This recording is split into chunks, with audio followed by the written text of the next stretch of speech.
What is going on, everybody? If you haven't noticed lately, I've been reviewing a lot of horror movies from like the late 90s to the early 2000s, and it's been a lot of fun. I feel like movies from that era, they have a lot of similar tropes that they fall into when it comes to like the editing of the film and the musical choices.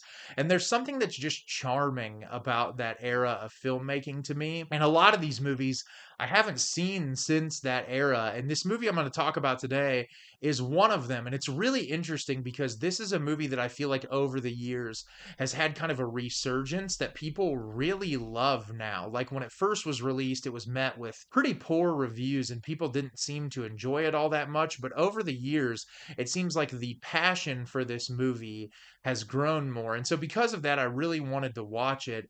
And the film I'm going to be discussing with you today is House of Wax.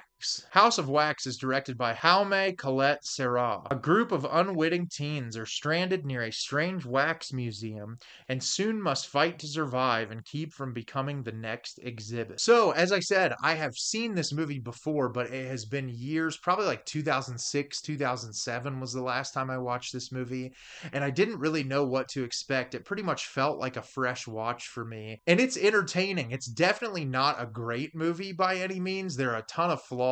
The dialogue is really atrocious, but there's something about this world and the practical effects of this movie that just immediately hook you and keep you on the edge of your seat. I also really like the tone of the movie. I feel like it does a really good job building up tension and suspense. There's a lot of like absurd moments where comedy comes into play where I don't necessarily know how much is intentional. Even though casting Paris Hilton in this movie, you get a lot of unintentional comedy regardless. But I'm excited to talk about this movie as a whole with you today. So, the beginning of the movie, we're introduced to this very large friend group, and the two main characters are Carly, played by Alicia Cuthbert, and Wade, played by Jared Padalecki, and they are dating and they are going to go out with their large group of friends for this football game that is happening over the weekend. And Nick, played by Chad Michael Murray, who is Carly's brother, has recently gotten into a lot of trouble with police, and the friend group doesn't really want him there, but he shows up anyway and travels with them. And the friend group consists of all of these different people, and Paris Hilton, who plays Paige, and they all go out and the road they're supposed to take has a detour, and so they start to take the detour and they're driving and they realize they're not going to get very far, so they decide to stop and park in this area to camp out overnight. And so they get there, a truck pulls up on them and kind of harasses them a bit, ends up pulling away. They wake up in the morning and one of the cars has been messed with, so they're not able to drive it. Harley and Wade decide to go for a walk to see if they can find a mechanic shop, and they end up finding this small town,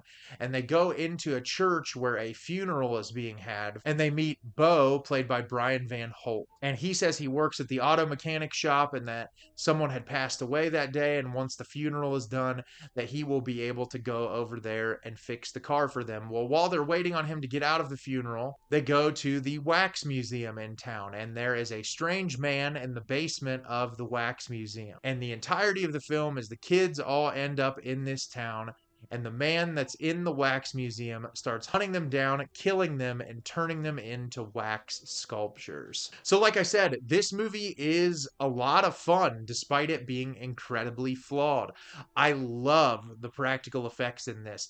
Not only in the House of Wax are there a bunch of wax figures, but everything in the house is made out of wax, which I think is the coolest thing in the world. The production design is phenomenal, it looks great. When people are being killed off and turned into wax figures, it's horrifying because they're sitting perfectly still, but their eyes are moving, they can cry, and it just sends your mind wondering about what the pain of that situation or just the sheer terror of still being alive and knowing you're going to die very soon, being put in that situation. It's truly horrific, and I love the way that the director approached those kill sequences. I love the setup of this town. It's eerie, abandoned, abandoned in the middle of nowhere, but it has a lot of personality. And as information is being revealed to you throughout the movie, it just makes it all the more creepy and unsettling. I love the look of the killer in this movie. He wears essentially a wax mask over his face, and it is an awesome look. I loved the attention to detail of it, and it just makes it easy to stay invested with what's going on. The performances in this movie are not great by any means. I always liked Alicia Cuthbert in this era of movie making. I feel like she always did great with whatever she was presented. I also like Chad Michael Murray in this movie. Jared Padalecki, I'm a huge fan of Supernatural, so it was fun to see him in this. Paris Hilton is having the time of her life in this movie, and I think that she really adds a lot to it. There's a lot of goofy comedy surrounding her characters, and she plays into the camp to like 110%. And it's always entertaining whenever she's on screen. The dialogue is atrocious, but it's an early 2000s horror movie, so what more do you expect? The needle drops in this movie are great. The end credit sequence is Helena from My Chemical Romance, which I totally forgot. Just like the musical choices in this era of horror always baffle me, but I love it so much. It's just so interesting to watch. It's like what I talked about recently, where like Sweet Dreams from Marilyn Manson comes into play a lot, Mudvayne, a lot of really interesting musical choices in this era of horror movie making. And it's a little bit bloated. This movie's almost 2 hours long, and there's definitely scenes that could be chopped out and restructured. But I think there's so much attention to detail and the practical effects and the world building that it's easy to invest yourself in. And I think that, like, for an early 2000s horror movie, this is one of the most entertaining that I've watched in my rewatch. And I plan on doing a few more of these throughout the month of October. They're a lot of fun and entertaining, and they provide me a lot of nostalgia for a very different era. And I think if you've never seen this movie before, it's worth checking out. So have you seen House of Wax? Do you love it? Do you hate it? Leave me a comment down below and let me know what you thought.